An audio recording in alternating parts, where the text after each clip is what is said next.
Welcome back to Cybersecurity Awareness Month and IT 360 Advisory Podcast. Today our guest is Seth Wolin from Duo. Seth, welcome. Jason, thanks so much for having me. I'm excited to be on the show. Glad to have you. Hey, so tell me a little bit about yourself and the company you work for, Duo. Yeah, absolutely. So I studied philosophy and computational linguistics in undergrad and came to Duo because I was interested in the mission they were starting, and I also needed a job. So Duo is multi-factor authentication and more broadly trusted access. So really looking at securing your users, your workforce across a wide range of applications. And one of the things that really appealed to me was the thought leadership as well, the ability to fit actual practical security strategies inside a broader framework and say not just how, but why. Okay. So why would someone not want two-factor? Oh, I've heard so many reasons why not to have two-factor authentication. It's an annoyance, which it certainly can be if it's not set up correctly.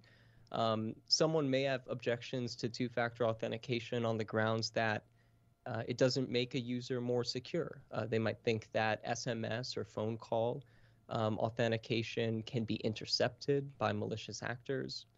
But more broadly, there is a balance always to strike between security and usability. If someone implemented multi-factor authentication, for example, on every keystroke and every time you clicked a mouse, there's your reductio ad absurdum, it would never work. And so the question isn't so much, two-factor or not, it's really how. How do you strike the balance, and where does it add the most value without creating a ton of unnecessary friction? Yeah, I want to go back to what you said about an inconvenience. So what do you say to somebody who thinks it's cumbersome for them and their employees, and it's just kind of an annoyance? Well, the first thing is it may be cumbersome at first, but what's even more cumbersome is having credentials stolen, having people send wire transfers to the wrong accounts, and a breach that's extremely costly and drives up the now necessary cybersecurity insurance. So that's the first thing, is the relative, friction of two-factor versus a breach. The second thing is I would ask them to tell me a bit more about their implementation of multi-factor authentication. What are you actually protecting right now? And what are the policies surrounding it? How often do your users have to perform MFA? And what has your experience with MFA been in the past? Oftentimes we find folks have had legacy products like RSA Secure ID, which were great in their time, but having to carry around those hardware tokens to copy in a six-digit code every time you authenticate, it's really cumbersome for users. And there are much more elegant, much more intelligent ways to implement MFA so that it's not prompting a user every time they open up their Windows workstation or every time they open a new tab on their browser. Yeah, we use Duo as a company here at IT 360, and I click my computer on, it says log in. If I turn my computer off, it sends me, a code to my phone. I hit log in, and that, it is easy as easy can be. I think people are so used to like older, more antiquated two factors where it is more difficult to deal with, and it does take some getting used to. But I never had two factor from any job I had before, and then I came to this company and we have it, and it's not a struggle at all. I'm glad we have it because two factor does take care of a majority of the threats out there from everything I've read and from everybody I've talked to. Absolutely. And you see it more with consumer products as well. They don't even give users the option on a lot of platforms like Facebook, Google, Apple now with iCloud. They know that if users are being compromised in great enough numbers, there is going to be a lot of negative publicity for the company.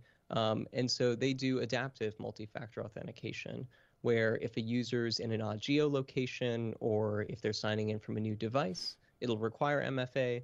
But if it's a low risk, when they take into account all the info they have about that user and the authentication attempt, they'll skip multi-factor. And so that's one of the ways to approach an implementation like Duo is to say, okay, what are our low-risk applications and low-risk logins? Let's get MFA on those apps. But let's say if someone's in the office, we don't have to require multi-factor. If they're on a trusted device, maybe we only require it once a day. And so there are many more ways to configure it than just, are you logging in? Do MFA. Where it piles up to dozens of times. Our owner, Don, always has an analogy of they're just out there looking at a parking lot full of a million cars, trying to find the cars that have the doors unlocked and the keys in the ignition. And I kind of always implement MFA as kind of keeping the doors locked, and removing the keys from the ignition. So it is like the first line of defense that someone sees and goes, okay, I don't want to mess with that because it is two-factor and that's just too much to deal with. I'm going to keep going down the road to find someone who doesn't have that. So a comment on that, you bring it up, and that was often the way I thought about it, and it's still the way I think about it as the first line of defense. It is really cheap, and you can buy software on the darknet to perform these broad-based brute force attacks. And use really common passwords, right? They'll take the list of 1,000 most common passwords and plug them in to an authentication window. But multi-factor also works when a breach is a little more sophisticated to slow attackers down within your environment. So one example was the SolarWinds software supply chain attack. And folks may be familiar with this. It was a piece of software called Orion, and attackers were able to get into the SolarWinds development environment and put their malware in that Orion software before it was pushed out to customers in government, manufacturing, and other areas of the private sector. Now, what happens is the initial point of entry is that malware, and the malware was relatively sophisticated. But the attackers, once in a network, keep a pretty low profile. And instead of actually using the malware itself to establish remote access and steal things from, environments, what they're using is they're trying to find credentials that are stored in a notepad. They're logging keystrokes to steal someone's username and password. And then they establish legitimate remote access, which is much less likely to be detected. And so the moral of the story there is if you have MFA, even if you've already been breached, it's going to slow attackers down and make it harder for them to establish legitimate remote access. No, good. So what are some of the limiting factors, as in just infrastructure for a company who wants to go MFA, but what are some of the hurdles that you would have to go through? Let's say it's small to mid-sized business. Yeah, there are a number of things to consider. The first question is really, what do I have to protect and what is the highest priority? Because not everyone is on a system where identity is all centralized and they have single sign-on set up already. And so when we look at something like Windows logons or protecting a firewall or VPN, those are some of the first places to protect if you have infrastructure on-prem. But some of the hurdles might be, well, my users, they're not allowed to have, cell phones in the office environment, or they can't use their personal phones, and we don't issue a corporate device. So then we have to have a conversation about what are the two-factor authentication methods that are available, in which case tokens are a great option.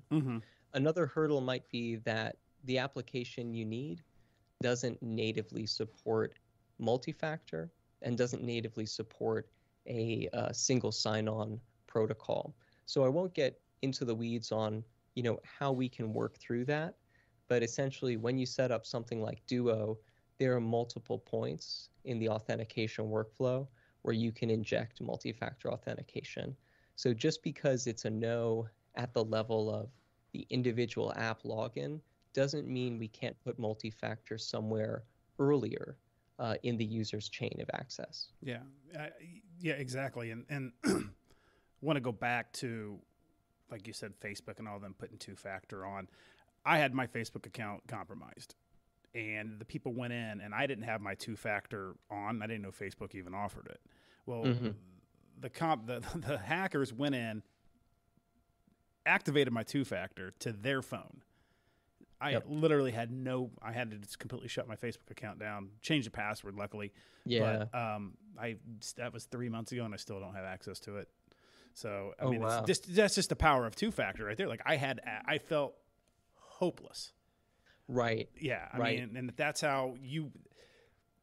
how two-factor works for your network, making, a cyber threat feel hopeless, then, I mean, like you said, it's a very inexpensive measure of security to put in place.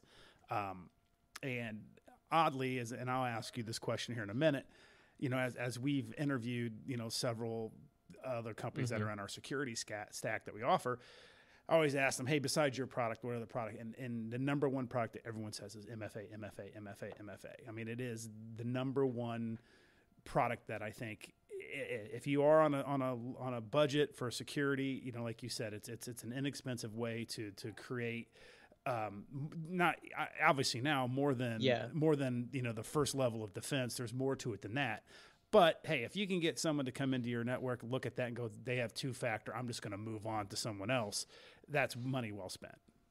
Right. It really is the equivalent of locking the doors, right? Just don't be, the car that leaves a laptop in the passenger seat and the doors unlocked with the keys in the cup, which, exactly. Yeah. Doing the basics. And oftentimes, Jason, the question for companies, it might be whether to do MFA or not, but increasingly it's a question of how. Because MFA is included with a lot of applications now, Office 365, we can enable it there with our Gmail. And the first thing I will say about native MFA is I'm so in favor of it. You are incrementally much, much more secure with any two-factor, even if it's just text-based passcodes, than you are with no two-factor at all. Sure. The thing to then consider is what is the burden on your help desk or the help desk of your managed service provider to support those users? What is the user experience? Is it consistent across applications? What kind of reporting and visibility do I get across my technology stack? And that's where Duo comes into play. It's like we've said yes to two-factor. Now we want to provide the best user experience. We want it to be consistent. We want to have effective reporting and get visibility across our entire stack, whether it's the firewall, whether it's the cloud applications, or other on-prem infrastructure. Awesome. Well, Seth, I appreciate it. It's been some really great information, and I think this is going to be our last podcast for Cybersecurity Month. So you get to close it out for us. I appreciate it. Happy to be the closer here. If anybody out there wants some more information on two-factor Duo, feel free to reach out to IT360. Be happy to help. Seth, thank you. Jason, thanks so much for having me. Yeah. No problem.